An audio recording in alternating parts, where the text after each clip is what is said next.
The mule kicked up so much dust on the road into Caldwell that I had to pull my bandana up over my nose just to breathe right. August in Kansas is no kind of gentle. The heat sits on your shoulders like a man who has decided he owns you, and the sun doesn't move fast enough to give you any relief.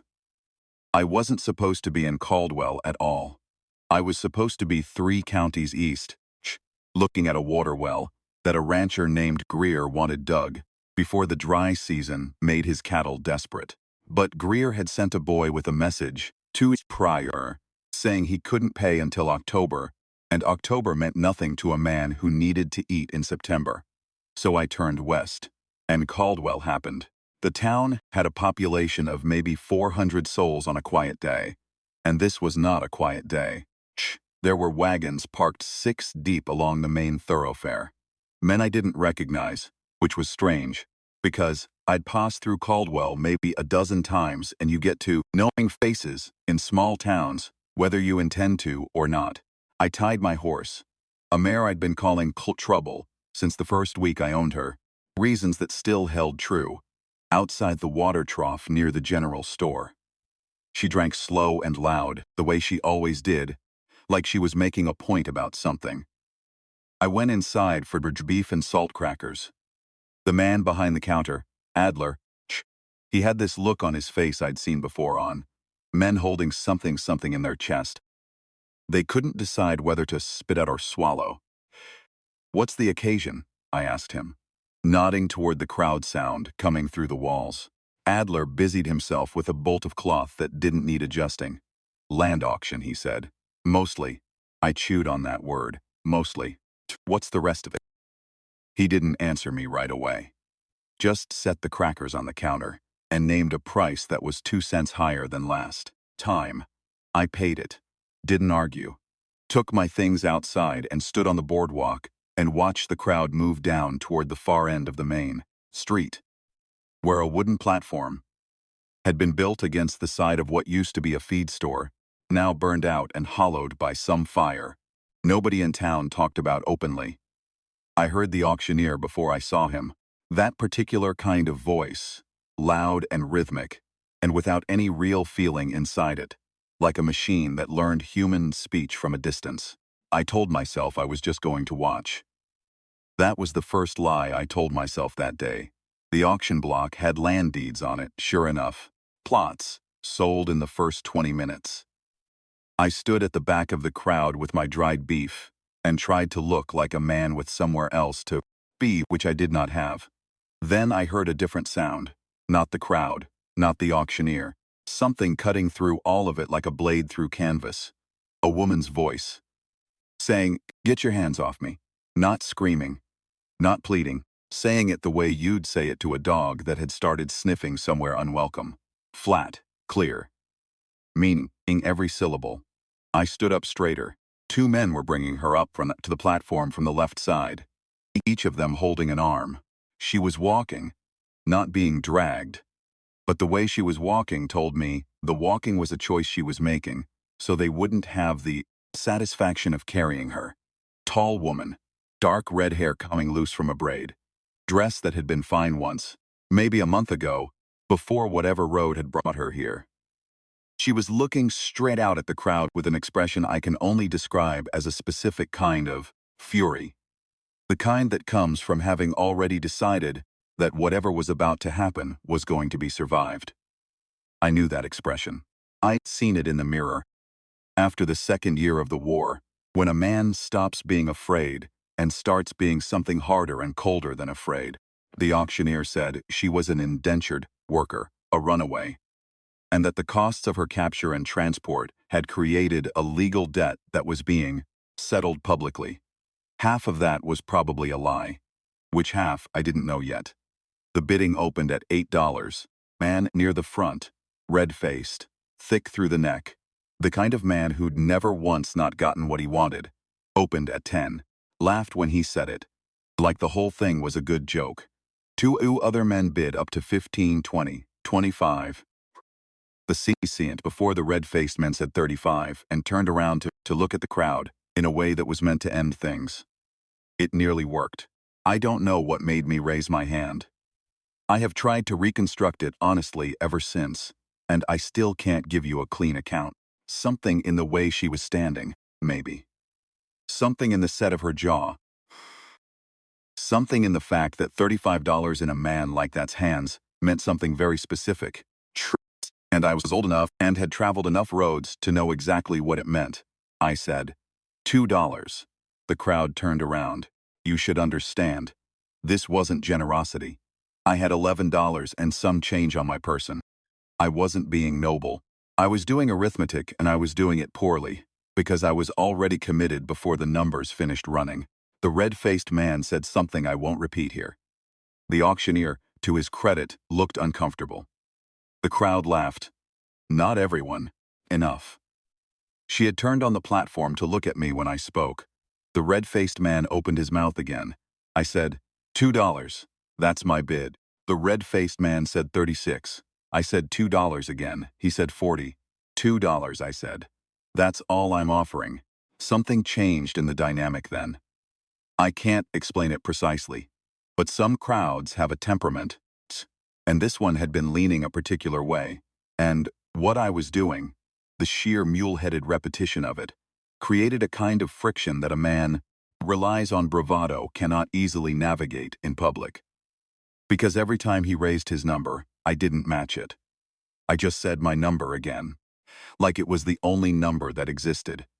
After the fourth exchange, he stopped, looked at me, looked at the crowd. Some of the laughter had shifted direction. The auctioneer, moving very fast now, said $2, sold, and banged something wooden, and that was that. She came down off the platform herself. Didn't wait to be led. She walked straight to me through the crowd, parted for her, the way crowds part for people who are moving with serious intent. She looked at me, up a few inches, since I'm not a short man, and she said, "You'll regret this, I won't obey." Her voice was steady. She meant it as a warning, not a threat. There's a difference between those two things, and she was using the first one. I said, "I'm not looking for someone to obey me." Then, what are you looking for? I looked around at Caldwell, Kansas, at the crowd dispersing, at the red-faced man talking low and fast to someone by the feed store ruins, at the August sun pressing down on all of it. Right now, I said honestly, I'm looking for somewhere to eat that isn't standing up. She stared at me. Then she said, "That's the dumbest reason I've ever heard a man spend $2, I said. Most of my reasons are like that. We went to eat. Her name was Eliza Crane. She told me this the way someone tells you something they've been keeping quiet long enough that saying it out loud feels strange. Like trying on a coat you haven't worn in a winter. She was from Ohio originally. Father had been a schoolteacher who had come west in 1869 with the specific intention of building something, which was the same intention half the country had in 1869, and which the country was carrying out with varying degrees of success and grief. He had died of fever 2 years later, leaving Eliza, her mother, and a younger brother with a homestead that was more promise than land. Mother had died the following spring. After that, it was her and her brother, Thomas, making the homestead into something that could sustain them. They had managed. She described this without sentiment the way people describe facts. They had managed for 4 years. Then the men from the land company had come. This is the part of the story, she told slowly, watching the food in front of her rather than my face. A land company. She didn't know its real name, only the name it used locally. I won't write here because it means nothing to you. Had decided that the water rights adjacent to their homestead were more valuable than the homestead itself. They had found a lawyer. The lawyer had found a judge. The judge had found paperwork. The paperwork had found a debt that Eliza insisted had never existed. And by the time she understood what was happening, Thomas had been paid off, a sum she called enough to ruin a 20-year-old man, which I understood to mean enough money to disappear into, and she had been reclassified as a dependent without a guardian's signature on her property claim. She had run twice. This was the second time they'd caught her. I listened to all of this without saying much. There wasn't much to say in the middle of it. I did refill her water glass once. She acknowledged with a slight nod that was more genuine than most handshakes I've received. When she finished, she looked up at me. "You're going to ask me why I didn't go to a marshal," she said.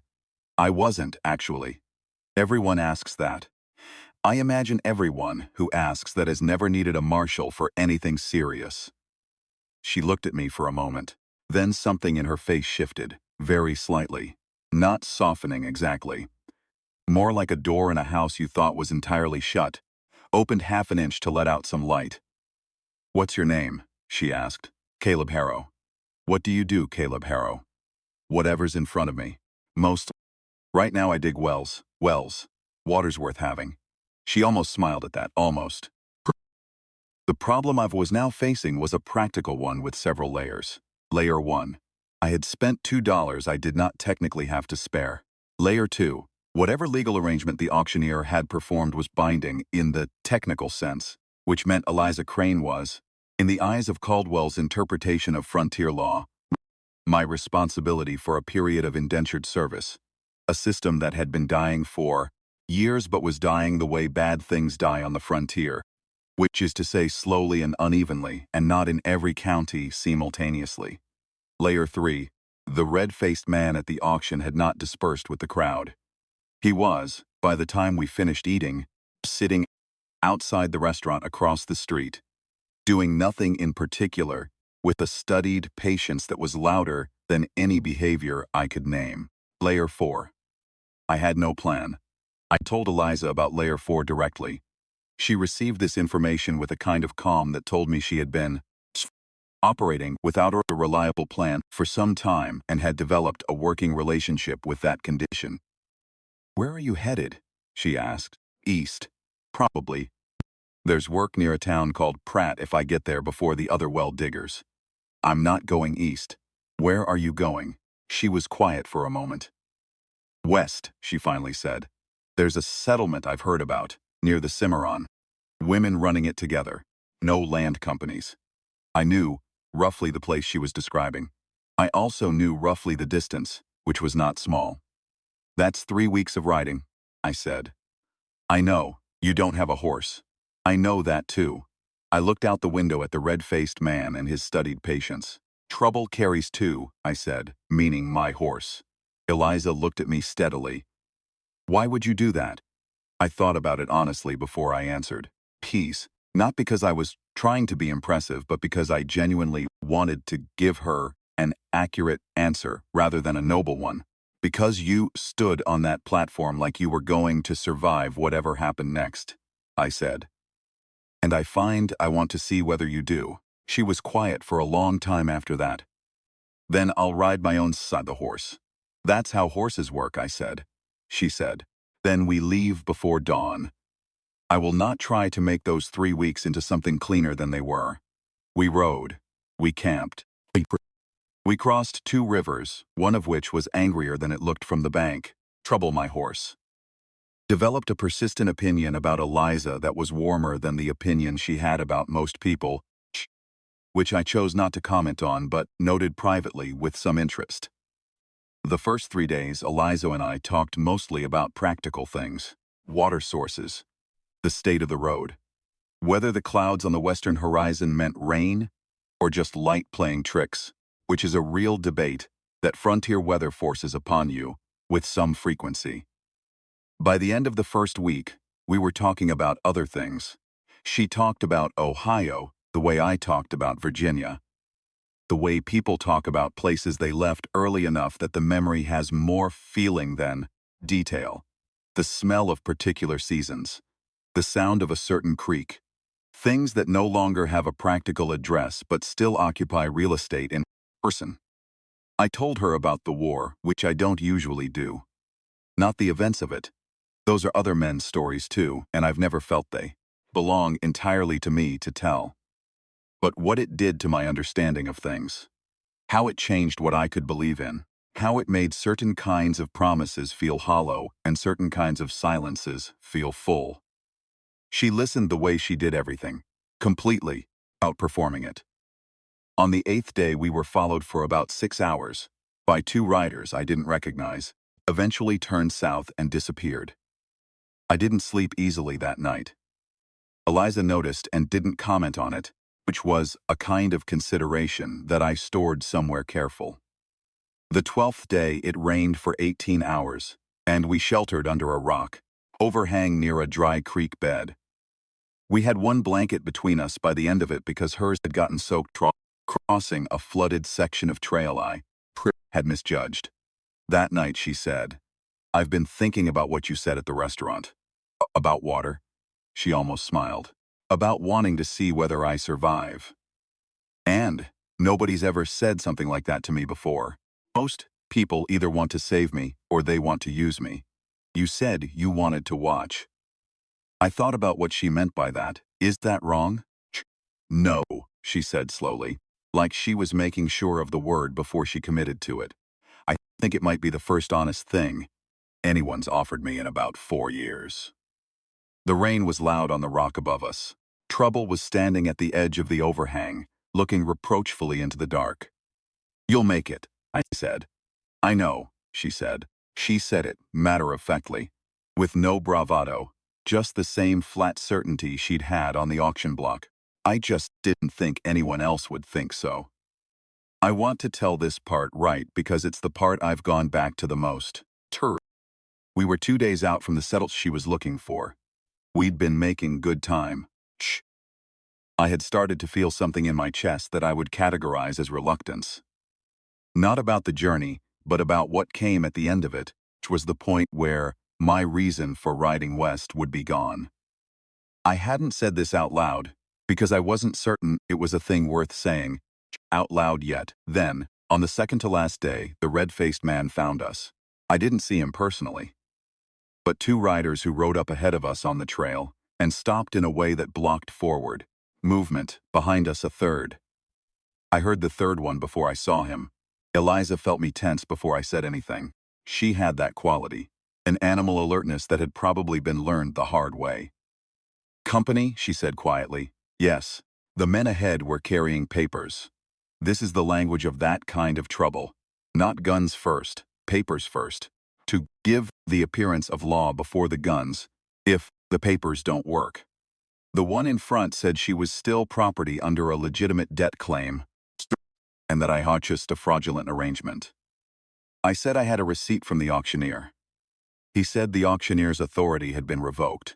I said that was interesting timing. Eliza had fought from trouble quietly while I was talking. I only noticed when I felt the shift in weight. She was standing beside the horse now, and she had picked up something from the ground. A rock, roughly the size of a man's fist, with the calm of someone who has already run the arithmetic. "Eliza," I said. "I heard them," she said. The man with the papers said one more time that she needed to come with them. He said it in the tone men use when they expect the sentence to be the end of something. She said no. Just that. Just no. The same way she'd said, "Get your hands off me" on the platform. Flat and complete and containing something harder than argument. What happened next I will describe plainly. There was a standoff. It lasted 4 minutes, which feels short, but is, if you've ever been in one, a long time. I spoke clearly and with specific reference to distances and consequences.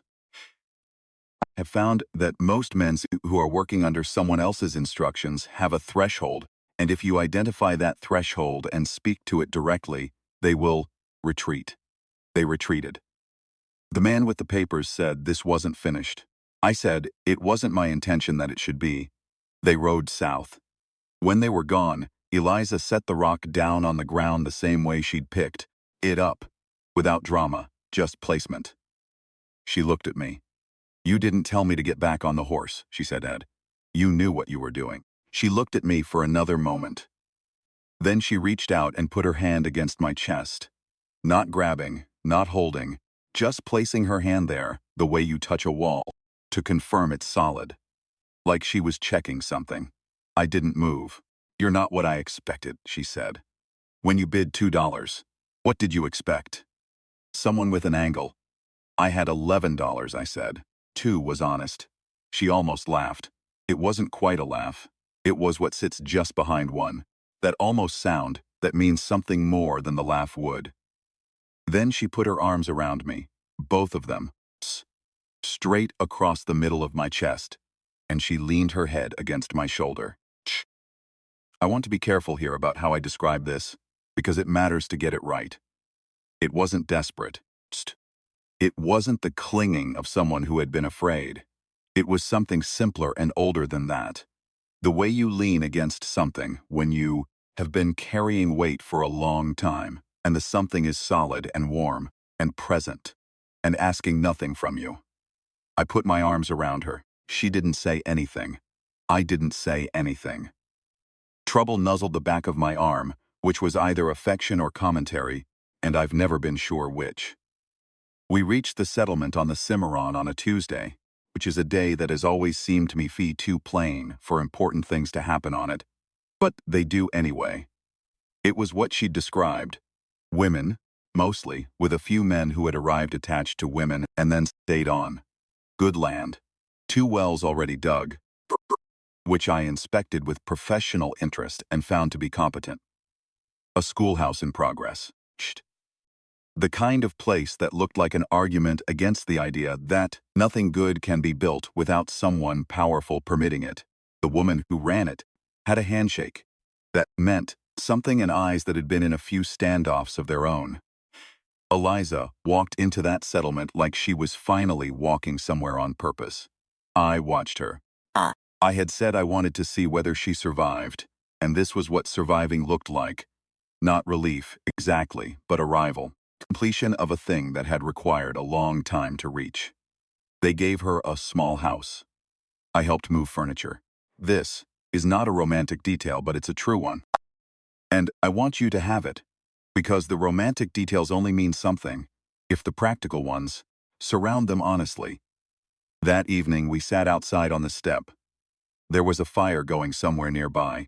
The stars were doing what stars do in the west when there are no buildings to argue with them, filling up the whole sky, wall to wall. More light than dark, she said. You could stay, I said. The well near Pratt. I know about the well. I was quiet. She turned and looked at me. She had a way of looking at you that did not perform itself, did not calculate what effect it was having. It was just looking. Just being looked at by someone who was genuinely paying attention. The thing about being told you won't be obeyed, she said, is that it doesn't mean what most people think it means. What does it mean? It means if you stay, it's because you want to, not because I owe you something, not because I need you, because you want to. She paused. And I want you to want to. That's different from needing it. I thought about the road east to Pratt. I thought about the water well, and the rancher named Greer and October. Then I thought about a woman who stood on an auction block like she was going to survive it. Like surviving was not even in question. Like the only question was what she was going to do next. I can dig a better third well, I said. 2 they have are competent, but the placement is off. She looked at me. That's a yes, I added, in case it was unclear. The fire crackled somewhere nearby. Trouble, in the paddock, made a sound that I chose to interpret as approval. Eliza Crane put her head on my shoulder. I put my arm around her. The stars did their job. And that, as best as I can tell it, is how I spent $2 and came out ahead.